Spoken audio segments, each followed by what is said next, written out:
फरिश्ते कहने लगे इलाही ये तो जमीन पर जाएंगे, फसाद बर्पा करेंगे, इलाही ये जमीन पर खून खराबा करेंगे, लड़ाई झगड़ा करेंगे। अगर इनको पैदा करने का मकसद तस्बीह और तालील है तो नहनु नुसब्बिहु बिहम्दिका व नुक़द्दिसु लक, हम पाकी बयान करने के लिए काफी है, हम तस्बीह और तालील बयान करने के लिए काफी है, हम तो आपकी पाकी बयान करने के लिए काफी है। इनको पैदा करने, इनको क्यों पैदा कर रहे हैं, इनको क्यों मना रहे हैं? अल्लाहु अकबर। तो अल्लाह रब्बुल इज्जत ने फरमाया इन्नी आलमु मा ला तालमून, ओ फरिश्तों मैं जो जानता हूं तुम नहीं जान रहे। अल्हम्दुलिल्लाह अल्हम्दुलिल्लाह व नहमदुहु व नस्तईनुहु व नस्तगफिरुहु व नु'मिनु बिही व नतवक्कलु अलैहि व नऊज़ु बिल्लाहि मिन शुरूरि अनफुसिना व मिन सय्यिआति अमालिना।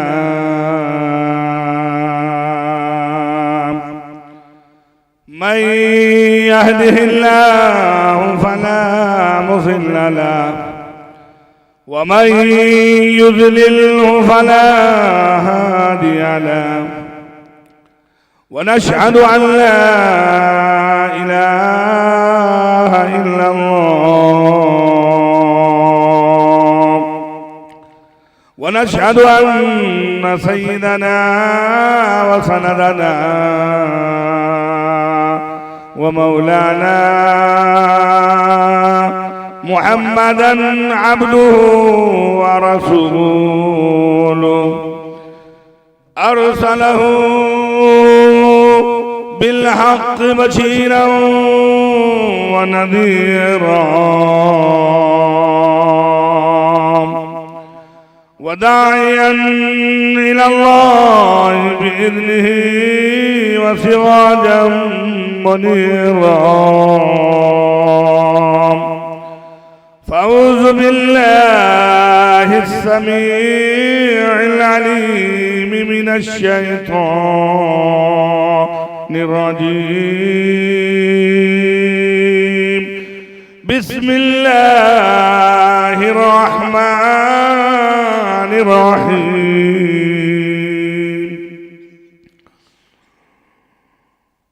सुब्हानक ला इल्म लना इल्ला मा अल्लमतना इन्नका अंतल अलीमुल हकीम। वक़ाल अन्नबी सल्लल्लाहु अलैहि वसल्लम इन्न फिल जसदि लिबनी आदम लमुद्गा इदा सलुहत सलुहल जसदु कुल्लुहु व इदा फसदत फसदल जसदु कुल्लुहु औ कमा क़ाल अलैहि सलातु वस्सलाम। सदक़ल्लाहुल अज़ीम व सदक़ रसूलुहुन नबियुल करीम। नहनु अला ज़ालिका लमिनश शाहिदीन वश्शाकिरीन वल्हम्दुलिल्लाहि रब्बिल आलमीन। मोहतरम सामीन, मुअज़्ज़ज़ हाज़रीन, पसे पर्दा बैठकर सुनने वाली इस्लामी ख़वातीन, माँ बहनों, स्टेज पर जलवा फरोज उलमाए किराम व इमाम और समाज के बाहैसियत लोगों, आज का ये प्रोग्राम क्यों मुनक़िद हुआ है आप बखूबी वाकिफ हैं।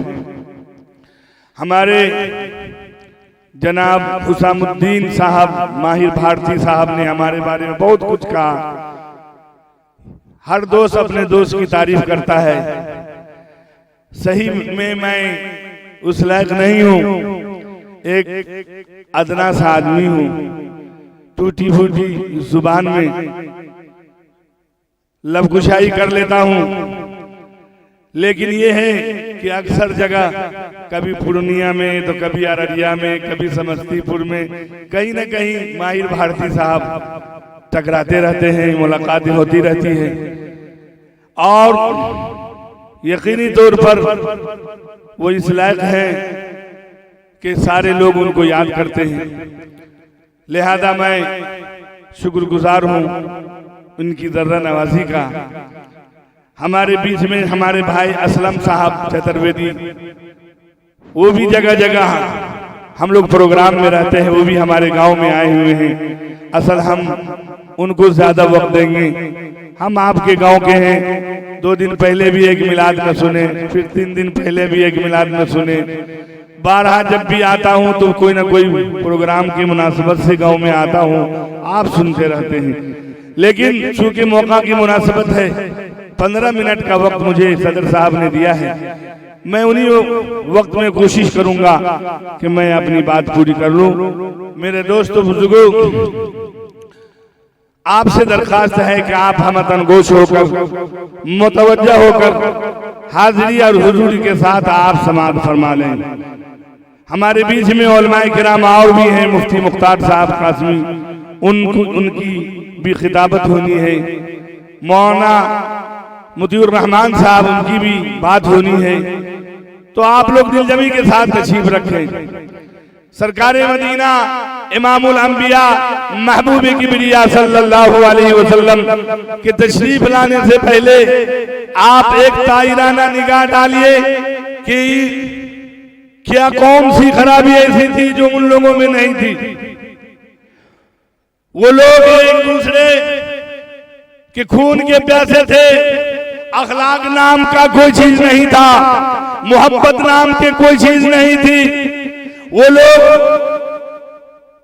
बुत की परस्तिश किया करते थे, नशाबाजी किया करते और बच्चों को दरगोर कर देना उनका मशगला था।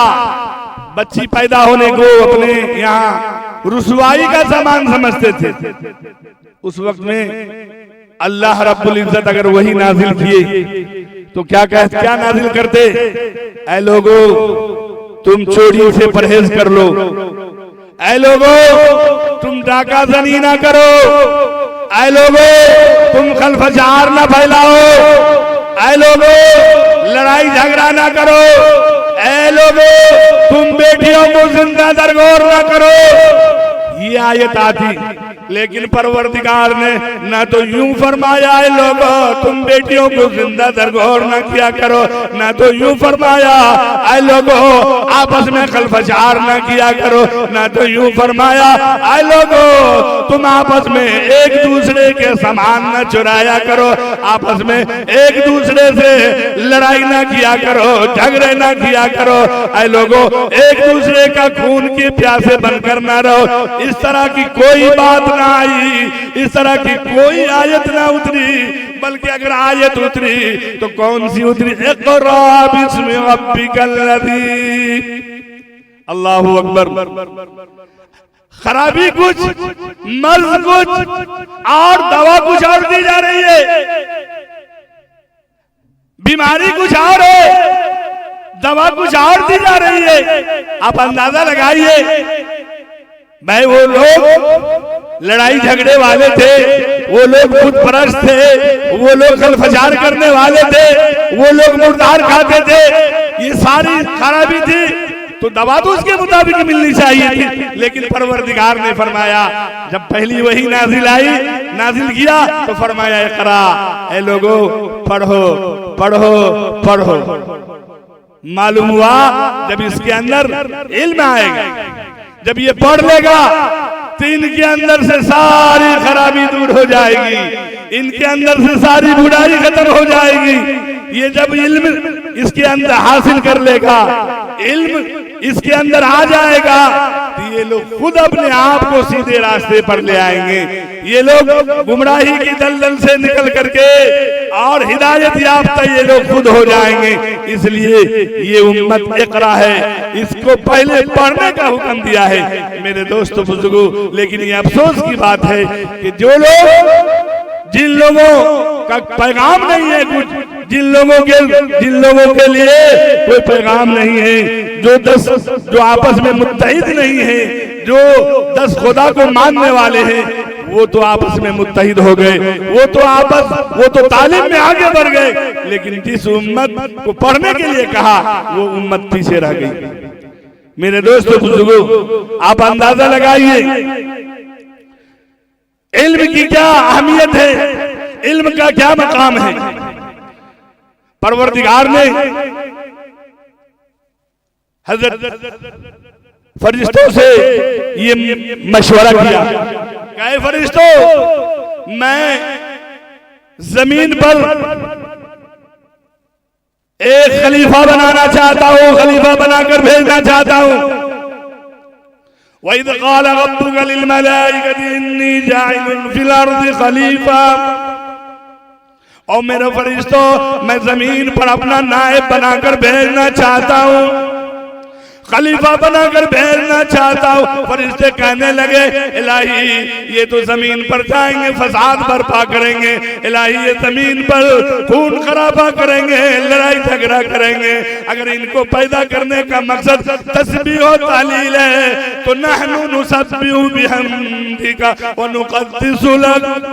हम पाकी बयान करने के लिए काफी है, हम तस्बीह और तालील बयान करने के लिए काफी है, हम तो आपकी पाकी बयान करने के लिए काफी है। इनको पैदा करने, इनको क्यों पैदा कर रहे हैं, इनको क्यों बना रहे हैं? अल्लाहु अकबर। तो अल्लाह रब्बुल इज्जत ने फरमाया इन्नी आलमु मा ला तालमून, और फरिश्तों मैं जो जानता हूं तुम नहीं जान रहे। फिर अल्लाह रब्बुल इज्जत ने हजरत आदम अलैहिस्सलाम को चंद अशिया का नाम सिखला दिया। वअल्लम आदम अल-अस्मा कुल्लहा सुम्मा अरज़हुम अलल मलाइका। फिर कहने लगे अगर तुम ये कहते हो कि हम काफी हैं तो फला फला चीज के बारे में तुम हमें बतला दो, फला फला चीज के बारे में तुम हमें बतला दो। तो ये सारे लोग हैरत ज़दा रह गए। लेकिन जब हजरत आदम अलैहिस्सलाम को कहा गया कि आदम तुम इन अशिया का नाम बतलाओ, तुम इन अशिया का नाम गिनवाओ, तुम इन अशिया के बदला में हमें बतला दो। आदम अलैहिस्सलाम फर फर फर फर बतला दिए, फटाफट बतला दिए। तो परवरदिगार ने क्या इजाजत अता किया, क्या मकाम अता किया? मकाम ये दिया कि फरिश्तों को कहा ऐ फरिश्तों तुम आदम को सजदा करो, आदम के सामने सर झुका दो। फरिश्ते सारे के सारे आदम के सामने झुक गए इल्ला इब्लीस। अल्लाहु अकबर। ये सजदा किसका हक है?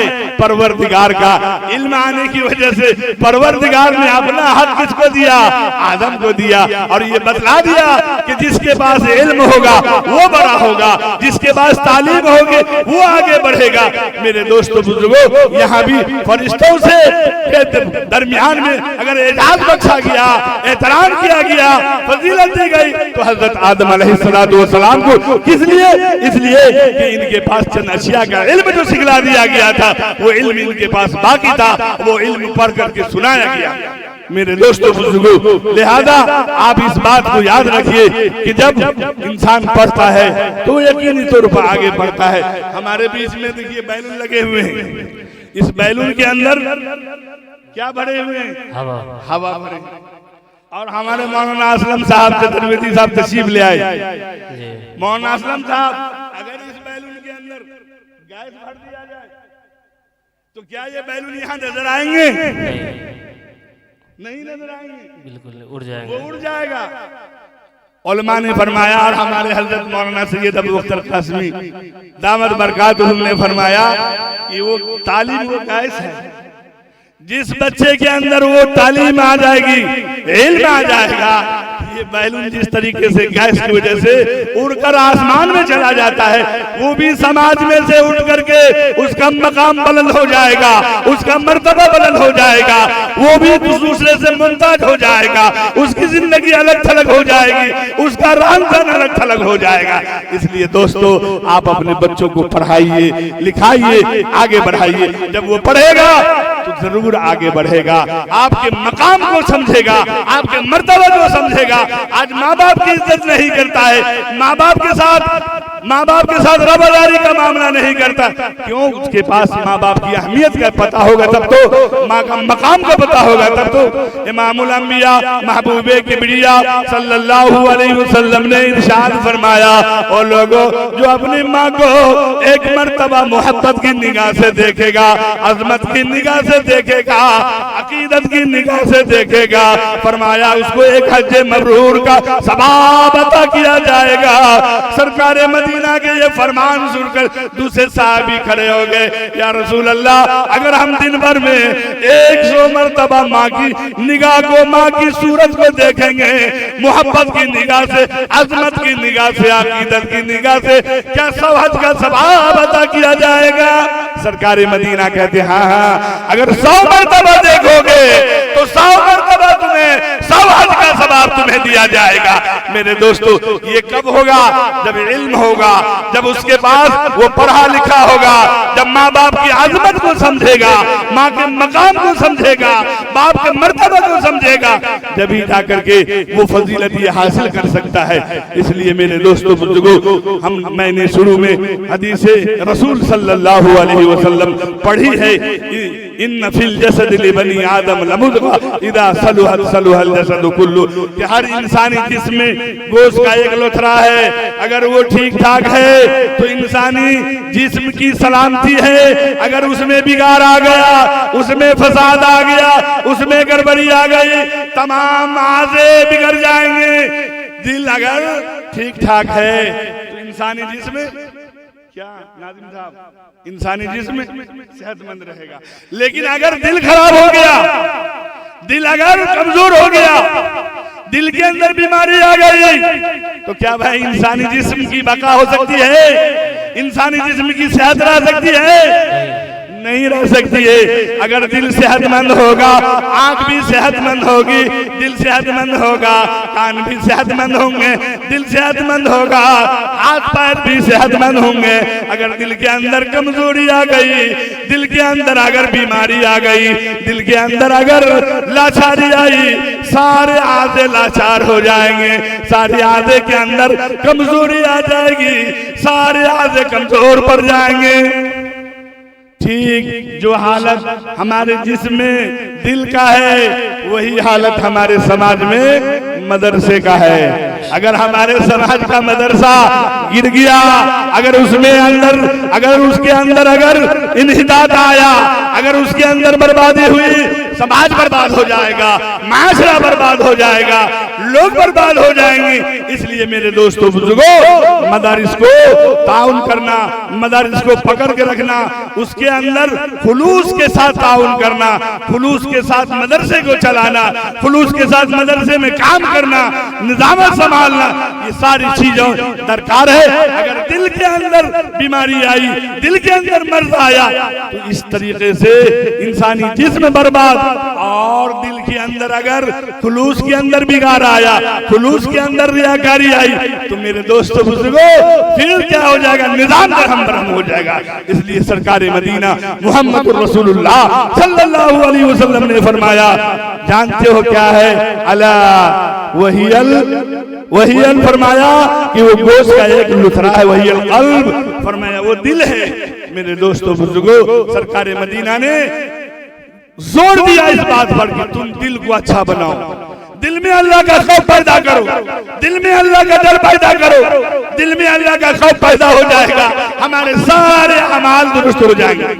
हजरत उमर रज़ी अल्लाह ताला अन्हु, अल्लाहू अकबर, पानी का गिलास मांगे, किसी ने शरबत का गिलास दे दिया, जो ही शरबत का गिलास देखते हैं, पानी का गिलास नीचे रख दिया, आंखों से आंसू बहाने लगे, बदन में कपकपी आ गई, लर्जा गया, असहाब घबरा गए।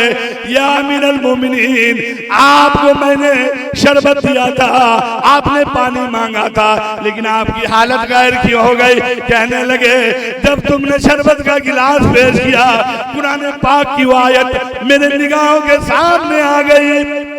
कयामत के दिन बहुत सारे लोगों को परवरदिगार ये कहकर दुत्कार देगा, अज़हबतुम तय्यिबातिकुम फी हयातिकुमुद दुनिया, दूर हो जाओ, निगाहों से दूर चले जाओ, निगाहों से दूर हट जाओ। हमने हर तरह की नवाजिश तुम्हें दुनिया में नवाज दिया, आज तुम्हारे लिए यहाँ कोई हिस्सा नहीं है, कोई बदला नहीं। अल्लाहू अकबर। जिनके बारे में सरकार मुस्तफा ने फरमाया कि अगर मेरे बाद कोई नबी होते तो उमर होते, लेकिन उनकी उम्र के खौफ का ये आलम है, डर का ये आलम है कि कह रहे हैं कहीं अल्लाह उमर से भी न कह दे कि जाओ यहाँ तुम्हारा कोई हिस्सा नहीं। दुनिया में बहुत नवाबी कर लिए, बहुत डिक्टेटरी कर लिए, हर तरह की नवाजिश तुम्हें मैंने दुनिया में दे दिया था, आज तुम्हारे लिए कोई हिस्सा नहीं। मेरे दोस्तों बुजुर्गों, तो अल्लाह के नबी ने फरमाया दिल में अल्लाह का खौफ पैदा कर लो, दिल में अल्लाह का डर पैदा कर लो। अगर अल्लाह का खौफ दिल में आ गया, अगर दिल में सलाह आ गया, तकवा आ गया, परहेजगारी आ गई, तो फरमाया तुम्हें दुनिया में भी कामयाब है और आखिरत भी तुम्हारा है। मेरे दोस्तों बुजुर्गों, मैं बहुत शुक्रगुजार हूँ नौजवान तुरियाही का, हाफिज इजाज राही का, जिम्मेदारान मदरसा का और तमाम सामीन का कि मुझे भी आपने बर्दाश्त कर लिया, सुन लिया और चंद बातें जो गुजारिशात आपके समातों तक किया है आपने उसे सुन लिया।